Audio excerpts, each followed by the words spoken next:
आज की इस ऑनलाइन कक्षा में आप सभी का स्वागत है बच्चों। पूर्व में प्रसारित वीडियो में हमने विशेषण भाग 1 के बारे में पढ़ा था बच्चों।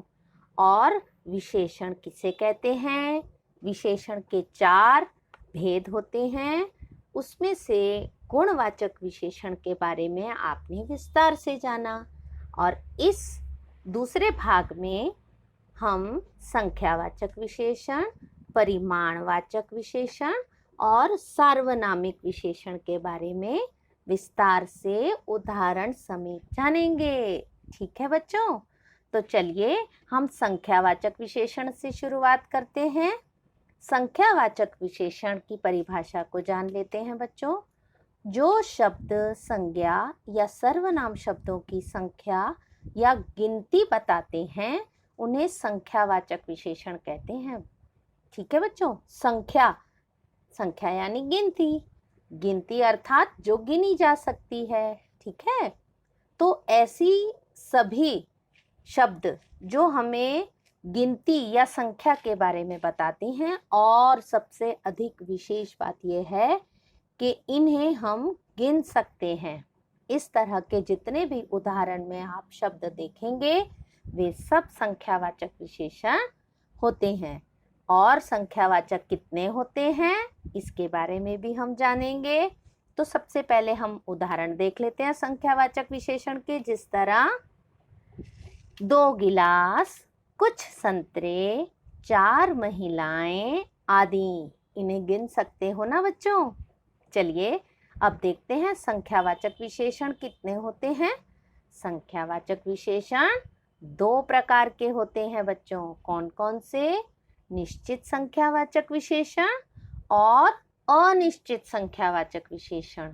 निश्चित यानी जिसके बारे में हमें पता है, ठीक है, संख्या पता है। और अनिश्चित संख्या तो है मगर अनिश्चित है, कुछ पक्का नहीं है कितनी है कितने नहीं। चलिए अब इसको उदाहरण और परिभाषा से देख लेते हैं एक बार बच्चों। अनिश्चितवाचक संख्या, जो शब्द संज्ञा या सर्वनाम की निश्चित संख्या नहीं बताते हैं। समझ गए ना बच्चों? इसी का विपरीत होता है निश्चित संख्यावाचक विशेषण, जो शब्द संज्ञा या सर्वनाम की निश्चित संख्या बताते हैं। बहुत सरल है ना बच्चों। एक के परिभाषा को अच्छे से समझ लीजिए और अनिश्चित में नहीं लगा दीजिए, वही की वही परिभाषा हो गई। अब एक उदाहरण भी देख लेते हैं बच्चों अनिश्चित संख्यावाचक विशेषण का। जैसे कोई, कुछ, असंख्य।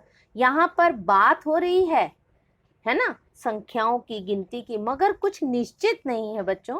और देखिए निश्चितवाचक संख्यावाचक विशेषण में 2, 4, 10 यहाँ निश्चित है ना।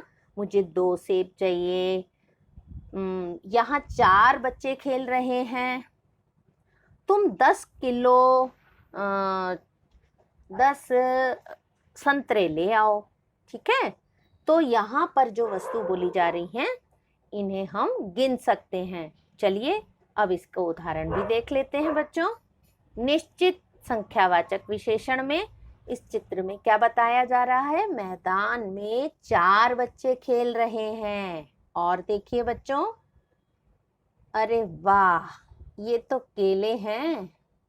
केले गुणों की खान होती है। बहुत सारे खनिज लवण इसमें होते हैं। उसने 2 दर्जन केले खरीदे। 2 दर्जन समझते हैं बच्चों? 24 पीस। 1 दर्जन में 12। और देखिए बच्चों, अरे वाह, पूरा पेड़ फल से लदा हुआ है। यह एक फलदार पेड़ है। ठीक है बच्चों, अब यहाँ निश्चित संख्यावाचक विशेषण के बारे में उदाहरण दिए हैं। तो 4 बच्चे, 2 दर्जन, 1 फलदार पेड़। आप समझ रहे हैं ना बच्चों? चलिए अब हम दूसरे प्रकार के बारे में देख लेते हैं, अनिश्चित संख्यावाचक विशेषण। अरे वाह, फूल ही फूल बाग में। इसके बारे में क्या लिखा है? इस बाग में असंख्य फूल हैं, असंख्य फूल ही फूल तो हैं, पर अगर इन्हें हम गिनना चाहें तो बहुत समय लग जाता है और कई व्यक्तियों की आवश्यकता होती है ना। मगर संख्यावाचक तो है ये, मगर अनिश्चित संख्यावाचक। और देखिए बच्चों, कुछ बच्चे खेल रहे हैं, ठीक है। और देखिए,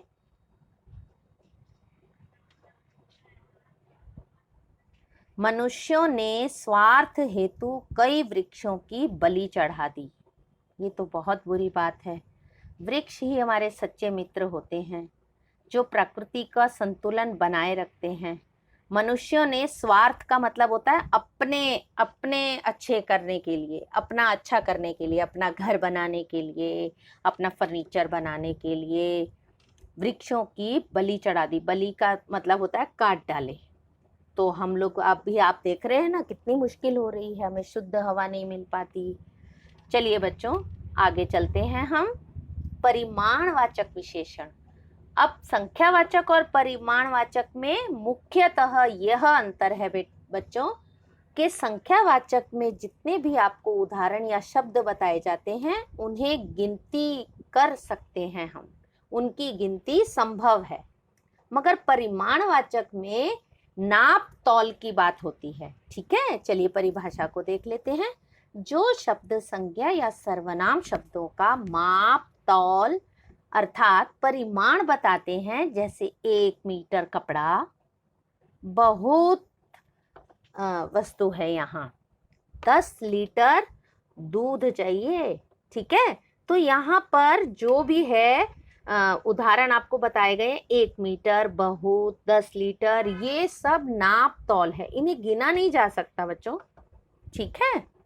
चलिए इसके उदाहरण देख लेते हैं। अब ये दोनों मित्र क्या बात कर रहे हैं? बोतल में कितना पानी आता है? 1 लीटर। और देखिए, अब ये बच्ची चली गई दुकान में, तो अंकल ने पूछा, बेटा क्या चाहिए? तो बच्ची ने कहा 2 किलो चीनी। देख रहे हैं आप बच्चों, ठीक है। यहाँ पर माप तौल की बात की जाती है। आगे देखते हैं। यहाँ पर भी बच्चों निश्चित परिमाणवाचक विशेषण होता है और एक अनिश्चित परिमाणवाचक विशेषण। तो पहले निश्चित वाचक परिमाणवाचक विशेषण के बारे में हम जान लेते हैं। जो विशेषण शब्द निश्चित नाप तौल बताते हैं वे निश्चित परिमाणवाचक विशेषण कहलाते हैं, जैसे 2 लीटर तेल, 3 किलो चावल, ठीक है बच्चों। तो यहाँ पर आपको बताया जा रहा है निश्चित नाप। अगर आप दुकानदार को कहेंगे तो वो उतना ही देंगे, ठीक है।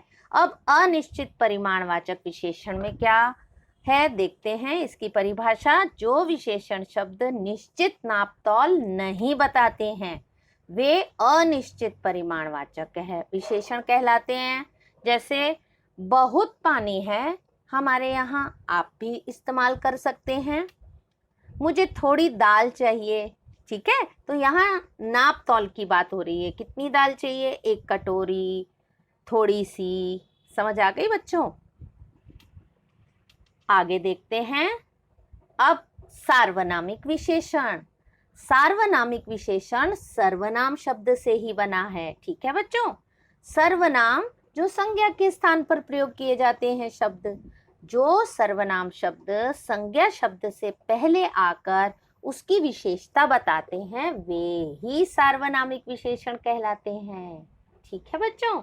जैसे फूल तो एक नाम है, मगर ये फूल में ये जो है वो सर्वनाम है, तो यहाँ सर्वनाम और संज्ञा दोनों आए हैं, मगर नाम के आगे जो लग जा रहे हैं सर्वनाम, ये सार्वनामिक विशेषण है बच्चों।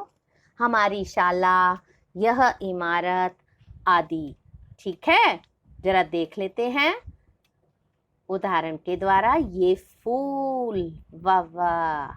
अब देखिए, आपको शाला की याद आती है कि नहीं बच्चों? देखिए, हमारी शाला। और ये देखिए मल्टी स्टोरी बिल्डिंग, ठीक है। इसे हिंदी में इमारत कहा जाता है, यह इमारत। तो ये हमारी यह यहाँ पर सर्वनाम है बच्चों। ठीक है, सार्वनामिक विशेषण के और उदाहरण देखते हैं थोड़े। वे बच्चे कहाँ जा रहे हैं?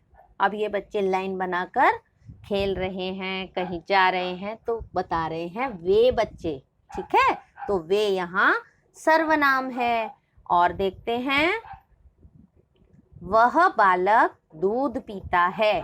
अब बालक तो है मगर वह बालक, ठीक है, तो वह सर्वनाम है। अब आप बहुत अच्छे से समझ गए होंगे सार्वनामिक विशेषण, परिमाणवाचक विशेषण और संख्यावाचक विशेषण।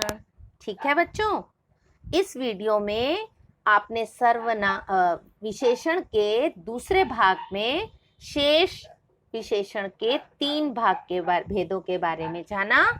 ठीक है, और इसे बार बार चलाकर आप अपने संशयों का निवारण भी कर सकते हैं। ठीक है बच्चों, अब विशेषण से संबंधित पुस्तक में जितने भी अभ्यास हैं उसे आप स्वविवेक से हल करें और निरंतर पठन का अभ्यास भी करते रहें बच्चों। समाचार पत्र आपको नियमित पढ़ना चाहिए। ठीक है, इस वीडियो में इतना ही। अगले वीडियो में अगले विषय के साथ हम फिर प्रस्तुत होंगे। तब तक के लिए आज्ञा दीजिए। नमस्कार, धन्यवाद बच्चों।